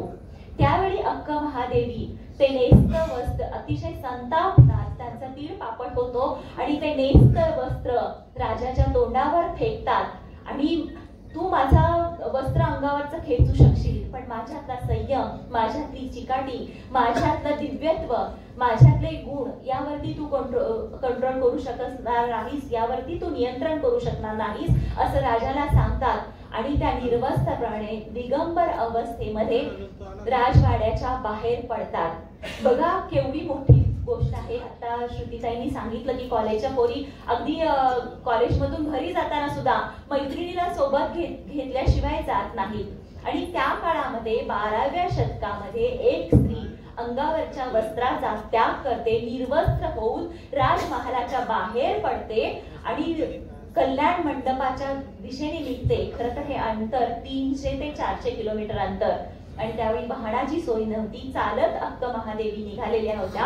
हातात काहीही नव्हतं, फक्त त्यांच्या मनात असलेला चन्न मल्लिकार्जुन हा त्यांचा पती, त्याला सोबत घेऊन जो लौकिकदृष्ट्या कोणाला दिसणारही नाही अशा पती सोबत त्या बाहेर पडतात. प्रचंड संकटांना तोंड देतात. वाटे देणाऱ्या दऱ्या, डोंगर, अरण्य त्या सगळ्यातून त्या बाहेर पडलेल्या असतात. पोटात अन्नाचा कण नसतो. कुठे पाणी मिळालं तर पाणी, कुठे भिक्षा मिळाली तर भिक्षा, कुठे कंदमुळा मिळाली तर कंदमुळे, असं हे सगळा प्रवास त्या करत असतात. आणि अशा वेळी ज्या दुर्जनातील समाजातील दुर्जनांचं लक्ष अशा तरुण स्त्रीवर न जावं तर नवल, अशा दुराचारी लोकांच्या वासनेला सुद्धा, त्यांच्या वासनायुक्त शब्दांना सुद्धा त्यांना ऐकून घ्यावं लागतं. ते जळजळीत शब्दाला त्या तितक्याच जळजळीत प्रत्युत्तर देतात आणि त्या तशाच पुढे मार्गक्रमण राहतात. हे मार्गक्रमण करत असताना त्या काही वचनं, त्यांची आपल्याला वचनं ही सांगते की त्या कुठल्या ताकदीच्या बळावरती बाहेर पडल्या होत्या आणि त्या संबंधित त्यांची वचनं काय होती. आता श्रुतीताईंनी सांगितलं की पर्वतावर करुणिया घर वन्य पशूंना भ्यावे का, समुद्र तीरी करुणी घर लाटा फेसाला भ्यावे का, भर बाजारी करुणी घर गोंगाटासी भ्यावे का, चन्न मल्लिकार्जुन देव देवा घेऊन जन्मा आले या लोकी, स्तुती निंदाजनी होते म्हणून को म्हण करता समाधान बरे का. बघा ना, लोक तर नावं ठेवणारच. अगदी बायका सुद्धा रस्त्यातले विचारत, काही तुला वेळ बीड लागलंय काय, तू अशी निर्वस्त्रपणे कुठं चाललेली आहेस, एवढी तरुण स्त्री आहेस आणि अशी बाहेर पडत असते. लोक निंदा करत असतात, छेड काढत असतात. तर अशा सुद्धा गोष्टीला ह्या वचनांच्या आधारेच की लोकनिंदेला काय घ्यायचं आहे, जेव्हा आपण आपला देहच, आपलं मन चन्न मल्लिकार्जुनाला समर्पित केले आहे, त्यावेळी ह्या लोकनिंदेला काय विचारायचं आहे त्या असं सांगतात. आणि त्या पुढे पावसाच्या पाण्याने पोट भरतात, कंदमुळे खाऊन पोट भरतात. ह्या सगळ्यांना तोंड देताना त्या म्हणतात, कडकड कडाल्याने नवली माझी तहान भूक, कडकड कडाल्याने निवली माझी तहान भूक, आकाश फाटल्याने म्हणेन मज झाला अभिषेक, डोंगर कोसळला मजवरी म्हणेन मज वाहिले सुमन, चन्न मल्लेशा शिर तुटुनी पडता म्हणेन झाले तुझं प्राणार्पण. जीवाची पर्वा न करता त्या ध्येयाशी बांधल्या गेल्या आणि अध्यात्माच्या क्षेत्रामध्ये विराजमान झाल्या. ह्या सगळ्या संकटांना तोंड देऊन येतात आणि मग त्या कल्याण मंडपामध्ये येतात. कल्याण मंडपामध्ये आल्यानंतर त्या कल्याण मंडपाचे मुख्य अलम प्रभू त्यांची अतिशय कठीण परीक्षा घेतात. तर त्यांना इतके प्रश्न विचारतात. खरं तर 16-17 वर्षाच्या ह्या मुलीला एवढे अवघड प्रश्न विचारताना पाहून सगळे शिवशरीरनी सुद्धा अस्वस्थ होतात की तिचं वय काय आणि अलम प्रभू तिला विचारतात काय. एवढ्या कठीण प्रश्नाची उत्तरं ह्या एवढ्याशा कन्येने कशी द्यावीत. पण तरी सुद्धा ती सगळ्या प्रश्नांना अतिशय सुंदर असं उत्तर देते. ही कन्या तारुण्याच्या आवेशामध्ये, जोशामध्ये इथपर्यंत दिगंबर होऊन इथपर्यंत आलेली आहे. पण खरंच तिला देहाच्या आसक्तीपासून ती मुक्त झालेली आहे का? खरंच काम क्रोधादी दुर्गुणांपासून ती अलिप्त झालेली आहे का? हे सगळे प्रश्न तिला विचारतात. आणि तो निर्गुण निराकाराशी तुझा संगम होणार आहे आणि तो संगम होणार आहे, लिंगैक्य होणार आहे, हे आमच्या सामान्य लोकांना कसे समजणार, यासारखे अत्यंत कठीणतम प्रश्न अलम प्रभू त्यांना विचारतात. परंतु त्या प्रश्नांना त्या अतिशय सुंदररित्या उत्तर देतात आणि त्यांची ही उत्तर ऐकून सगळा कल्याण मंडप अतिशय प्रभावित होऊन जातो, धन्य धन्य होऊन जातो. स्वतः संत बसवेश्वर ह्या अक्क महादेवींना वंदन करतात, अलम प्रभू यांना वंदन करतात आणि त्यांची धन्यता जाणून सगळे शिवशरण त्यांना धन्य धन्य म्हणतात. म्हणजे बघा, एवढीशी 16-17 वर्षाची ही कन्या सगळ्या दुर्गुणांपासून, आज आपण इतक्या वयातही आपल्याला आपल्या दुर्गुणांवर विजय मिळवता येत नाही. ह्या कन्येने तर सगळ्या दुर्गुणावरती विजय मिळवलेलाच आहे, पण स्वतःच्या तहानभुकेवरती सुद्धा तिचं तेवढंच नियंत्रण आहे. अशी ही कन्या कल्याण मंडपामध्ये पोहोचते आणि त्यावेळी तिचं अतिशय सुंदर असं स्वागत होतं. पण स्वागताच्या आधी तिला कठीण परीक्षेला सामोरं जावं लागतं. त्या मोक्षाच्या चरण सीमेपर्यंत पोहोचतात आणि मी स्त्री आहे म्हणून मी काही कमी नाहीये. स्त्रीला सुद्धा मन असू नये का? स्त्रीला भावना असू नयेत का? स्त्रीला बुद्धी नसते का? तिला अधिकार नाहीये का स्वतःचा वर स्वतः निवडण्याचा? तिला अधिकार नाहीये का अविवाहित राहण्याचा? तिला अधिकार नाहीये का मोक्षाचा? हे सगळे प्रश्न अक्क महादेवी विचारतात. त्यांच्या वचनात त्या म्हणतात, फुंकीन मी रणशृंग स्त्री नच अबला नच दीन, फुंकीन मी रणशृंग स्त्री नच अबला नच दीन, हिनू नका स्त्रीला समजून हीन, बंधूनो लक्षात ठेवा मी ही पुरुषासह घालीन कासोटा धैर्याचा, धारण करेन कवच स्वाभिमानाचा, लावीन तिलक शिव प्रेमाचा, मनोधैर्याच्या निऱ्या सुटल्या तर शपथ तुमची हे चन्न मल्लिकार्जुना, शरणांच्या सहवासानेच मी परम सुखी. इतके दैदिप्यमान विचार होते अक्क महादेवींचे. या अग्निशिखेचे स्त्री जागृत झाली तर तिला स्वसामर्थ्याची जाणीव झाली तर ती आभाळाची उंची गाठू शकते. तिला कोणीही अडवू शकत नाही. तिचे वस्त्रे काढून घेता येतील पण तिचा संयम, तिचं वैराग्य, तिचं सामर्थ्य कोणी हिरावू शकत नाही. सोलापूरचे आराध्य दैवत, ग्रामदैवत असलेले सिद्ध रामेश्वर आपल्या वचनात म्हणतात, स्त्री ही मायारूपिणी नसून ती प्रत्यक्ष कपिलसिद्ध मल्लिकार्जुनच आहे. शिवाचे सामर्थ्य आहे, म्हणूनच स्त्रीला शक्ती असं म्हटलं जातं. एका कवितेमध्ये म्हटले आहे, एक सुरकुतल्या चेहऱ्याच्या आजीला तिची नात विचारते, आजी स्त्री म्हणजे काय असते ग? आजी, स्त्री म्हणजे काय असते ग? तर त्यावेळी आजी उत्तर देते, भिजवली तर नागिन असते, तुडवली तर वाघीण असते, आकाशात कडाडणारी वीज असते, गोजिऱ्या तांदुल्याची नीज असते, आणि बर का पोरी, तिच्याच गर्भात उद्याच्या सूर्याचे बीज असते, तिच्याच गर्भात उद्याच्या सूर्याचे बीज असते. हे जे स्त्रीत्व आहे, त्यामध्ये ते जे सामर्थ्य आहे, ते अक्क महादेवीने सिद्ध केले आहे. मोक्षाचा स्त्रीला अधिकार नाही असं म्हणणाऱ्या समाजाला स्त्री ही मोक्षाची अधिकारी आहे. ती सुद्धा आपल्या सगळ्या दुर्गुणांपासून, मायेपासून अलिप्त होऊ शकते, अध्यात्मामध्ये सर्वोच्च स्थानावर पोहोचू शकते. हे अक्क महादेवीनी दाखवून दिलेले आहे या जगाला. आणि म्हणूनच स्त्रीला हिणवणाऱ्या संपूर्ण समाजाला अक्क महादेवीनी अतिशय सडेतोड उत्तर दिले आहे. हे सगळं या कादंबरीमध्ये श्रुतीताईंनी अतिशय सुंदर असं चित्रित केले आहे. कादंबरीची शैली, भाषा शैली अतिशय रसाळ आहे, अतिशय मधुर आहे. वचन अमृतामध्ये आपण सगळे न्हाऊन निघतो. अशा ह्या कादंबरीचे सर्व रसिक नक्कीच स्वागत करतील, अक्क महादेवींच्या ह्या चरित्र जाणून घेतील. आज या कादंबरीच्या निमित्ताने मराठी साहित्य विश्वाला अतिशय अनमोल असा नजराणा वडलबाळकर मॅडमनी दिलेला आहे, मैंदर्गीकर सरांनी दिलेला आहे. त्यामुळे या दोघांचे मी मनापासून अभिनंदन करते आणि मनापासून आभारही व्यक्त करते. आपल्या सगळ्यांना मनापासून धन्यवाद देते आणि आपली रजा घेते. धन्यवाद.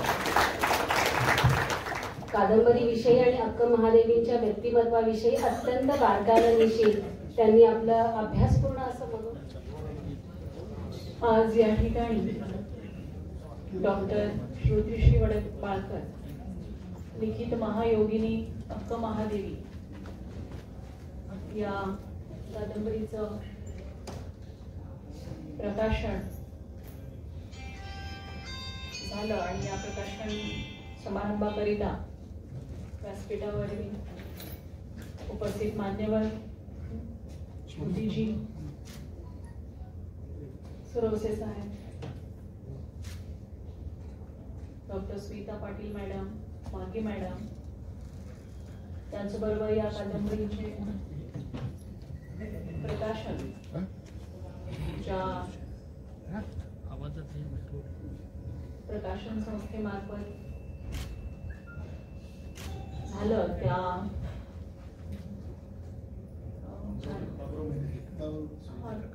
सुविद्या प्रकाशनचे बापूरावजी मैंदर्गीकर, व्यासपीठावरील इतर मान्यवर आणि सर्व या ठिकाणी श्री महायोगिनी अक्क महादेवी यांच्यावर प्रेम करणारे, त्यांना पूजणारे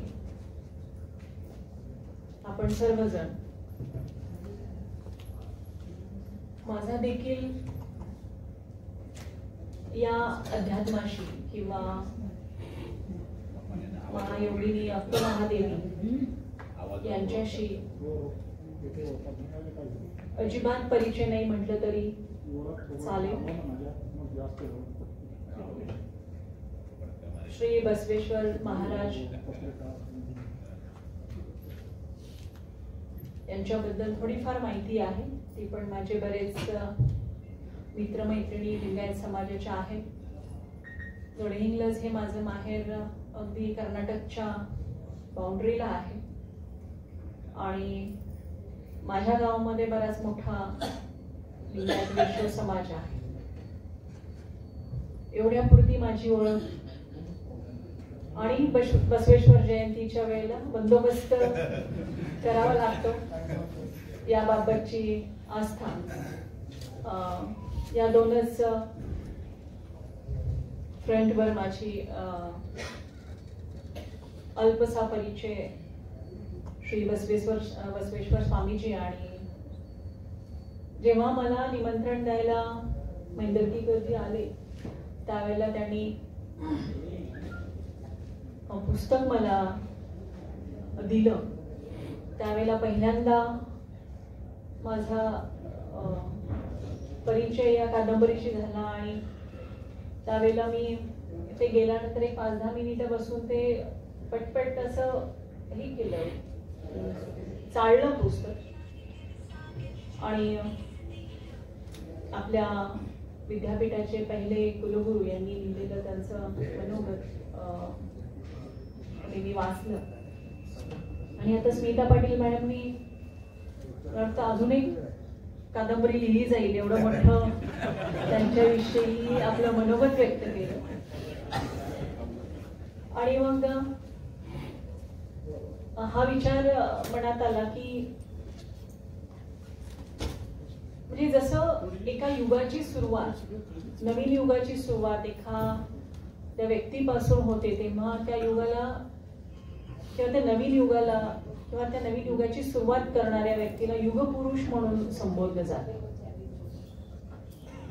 आणि जर आपल्याला 12व्या शतकातील किंवा युगस्त्री म्हणून जर आपल्याला कोणाला संबोधायचं असेल तर आता जे मी पुस्तक चाललं, जे आता काही मी त्यांच्याविषयी वाचलं, त्या महायोगिनी अक्का महादेवी यांना म्हणावं लागेल, निश्चितच म्हणावं लागेल. पण त्यावेळेला त्या काळामध्ये मला वाटतं लिंगायत समाजाच्या किंवा विश्व समाजाच्या महिला अजूनही बाहेर येण्यासाठी तयार नसतात. विशेषतः पण काही काही कार्यक्रमांना मला इन्व्हाइट केलं जातं, ते असं म्हणतात की ह्या कार्यक्रमाच्या वेळेला किंवा हा फक्त महिलांसाठी, लिंगायत समाजाच्या महिलांसाठी कार्यक्रम आहे, ज्या वेळेला महिला सगळ्या बाहेर येतात त्या कार्यक्रमासाठी येतात. म्हणजे जवळपास 800 वर्षांनी देखील आपण इतके बिनधास्तपणे मनमोकळेपणानं अजूनही समाजात वावरू शकत नाही. तर त्या 800 वर्षापूर्वी या महायोगिनी अक्का महादेवींनी जे काही त्यांच्या कार्यातून, त्यांच्या कृतीतून जे काही आपल्यासमोर आदर्श ठेवले ते खरोखरच आपल्यासाठी आपण विचारांच्या पलीकडचे आहेत असं मला वाटतं. की त्यावेळची परिस्थिती काय असू शकेल याच्याबद्दल आपण फक्त वाचू शकतो, त्याच्याबद्दल विचार करू शकतो ना अनुभवू शकतो. पण ज्या स्मिता पाटील मॅडमनी त्यांच्या ओघवत्या शैलीतून जे काही सांगितलं ते निश्चितच मला वाटतं की युगपुरुषाप्रमाणे अक्का महादेवी यांना युगस्त्री ही संज्ञा देणं हे उचित आहे. ते आपण जसं म्हणतो की सावित्रीबाई फुले या देखील एक युगस्त्रीच होत्या, पण त्या 19व्या शतकातल्या युगस्त्री आपण म्हणू शकतो, ज्यांच्यामुळे, ज्यांच्या त्यागामुळे आपण आता इथपर्यंत पोहोचलेलो आहोत. आपण इतकं शिक्षण घेतलं, पुरुषांच्या खांद्याला खांदा लावून स्त्रिया उभ्या राहिल्या, तर या देखील या एक युगस्त्रीच आहेत. आणि अशा युगस्त्रियांचं, त्यांच्या व्यक्तिमत्वाचं समाजासमोर किंवा त्यांच्या जे काही फॉलोअर्स आहेत त्यांच्या समोर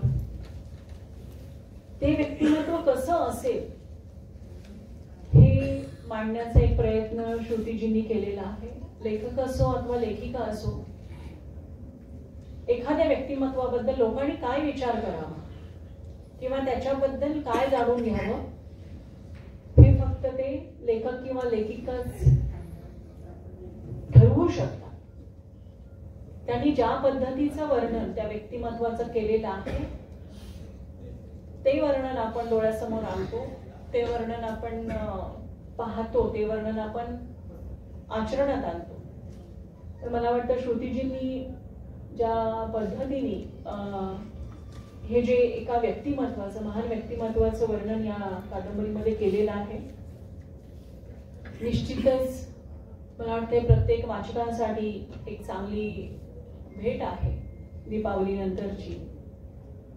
माझा साहित्य क्षेत्राशी फार असा परिचय नाही आहे, कारण म्हणजे तसं एज्युकेशन माझं मेडिकल फील्डमध्ये झालेलं आहे. त्याच्यानंतर मी पोलीस ऑफिसर आहे, त्याच्यानंतर मी लॉ केलेला आहे. म्हणजे अशी सगळी जी थोडी रुक्ष जे काही फील्ड्स आहेत त्याच्याशी मी संबंधित आहे.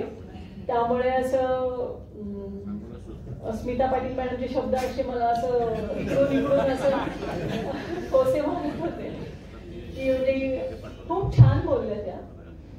आणि ऑब्व्हियसली त्याच्यावरचा त्यांचा अभ्यासही तेवढाच आहे, त्यांचं डेडिकेशनही तेवढंच आहे. आणि त्यांच्यानंतर मला मनोगत व्यक्त करण्यासाठी उभं केल्यानंतर मला असं वाटलं की अरे आता मी काय बोलणार यांच्यासमोर. पण निश्चितच माझी एक भावना आहे, जेवढं मी आतापर्यंत ऐकलं फार कमी वेळासाठी, अक्का महादेवींसाठी, ती खरोखरच त्या युगस्त्री आहेत. आणि अशा स्त्रीला खरोखरच माझं वंदन. कारण निर्मितीची शक्ती फक्त जननी आणि जन्मभूमी या दोघींमध्येच आहे. आणि जिच्यापासून सर्व निर्मिती होते अशा स्त्रीला कमजोर समजणं किंवा ठरवणं मला वाटतं हा आपला मूर्खपणा आहे. ही गोष्ट वेगळी की आपण आपल्यामध्ये जे काही गुण आहेत, आपल्यामध्ये काही कॅपॅबिलिटीज आहेत, आपल्यामध्ये आपण काय करू शकतो याच्या स्वतःबद्दलचा अभ्यास आहे, त्याच्याबद्दल आपण कमी पडत असो. पण ज्या स्त्रीमध्ये, ज्या स्त्रीलिंगामध्ये निर्मितीची शक्ती आहे ती निश्चितच बाकी सर्वांपेक्षा शक्तिशाली आहे. आणि आपल्या या कृतीला, शाब्दिक कृती जी आहे, आपण जी कादंबरी लिहिलेली आहे, त्याला खरोखरच वाचकांचं भरघोस आपल्याला प्रतिसाद लाभो, भरपूर वाचकांपर्यंत ही आपली शब्दकृती जी आहे ती पोहोचो. आणि ज्या महायोगिनी अक्का महादेवींचं आपण व्यक्तिमत्व किंवा त्यांचं एक आयुष्य चरित्र आपण या ठिकाणी सांगण्याचा प्रयत्न केलेला आहे, तो सर्वांपर्यंत पोहोचो. मला विशेष करून या ठिकाणी आवर्जून उल्लेख करावा असा वाटतो त्या स्वामी मॅडमचा, ज्यांनी हे मुखपृष्ठ रेखाटलेले. खूप सुंदर असं ते मुखपृष्ठ आहे. ते बघितल्यानंतरच असं म्हणजे वाटतं की खरोखरच म्हणजे आपल्याला असं होतं की आपण जेव्हा लहान असताना रामायण सिरियल सुरू झाली होती आणि रामायणातील राम असाच राम असू शकतो असं तेव्हापासून जे डोक्यात बिंबलं. म्हणजे पिक्टोग्राफिक मेमरी जी असते की आता जरी राम हा शब्दाचा उच्चार जरी आला तर पहिल्यांदा त्या रामायण सिरियल मधले जे स्टारकास्ट केलेली ती व्यक्ती आपल्या डोळ्यासमोर येते.